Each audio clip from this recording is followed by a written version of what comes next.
Français sur 10 doutent de la formation des professeurs. Nos professeurs sont mal formés. Ils n'étaient plus formés du tout. La droite avait supprimé toute formation des enseignants, unique au monde. Il y a eu d'ailleurs un grand congrès cette année, un grand colloque à Paris organisé par l'OCDE disant mais c'est incroyable ce que la France avait fait. Et la France est dans la bonne direction puisqu'elle remet en place une formation des enseignants. C'est ce que nous faisons.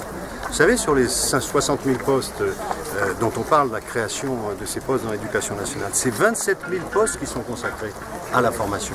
Car quand vous recrutez un professeur, si vous devez le former, il n'est pas tout de suite devant la classe. Il faut que lui-même ait une formation. Ça coûte beaucoup de postes.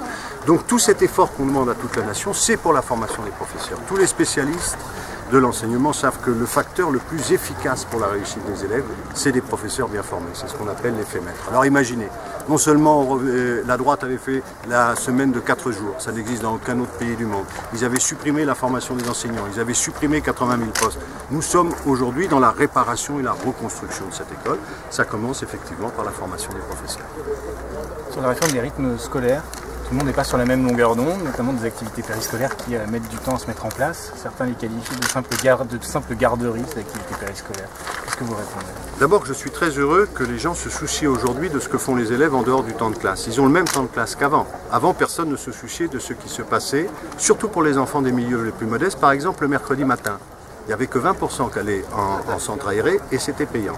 Aujourd'hui, nous sommes dans cette révolution qui va permettre que 80% des enfants soient accueillis, que ce soit gratuit et qu'on construise cette offre qui existe dans d'autres pays, qui permet la réussite scolaire, mais aussi la réussite personnelle, l'épanouissement des enfants. Nous sommes un pays où les enfants ne sont pas si heureux que ça de vivre. Donc c'est une révolution douce. Peut-être dès septembre, les choses ne seront pas parfaites, mais alors on va s'améliorer.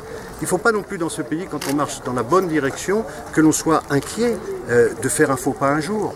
C'est pareil pour nos enfants, c'est la culture de l'échec, c'est ces notes qui sont blessantes. Non, on peut progresser. Alors si ça n'est pas parfait en septembre, ce sera mieux en octobre, encore mieux en novembre, encore mieux l'année prochaine, mais en tout cas c'est utile, c'est l'intérêt des enfants.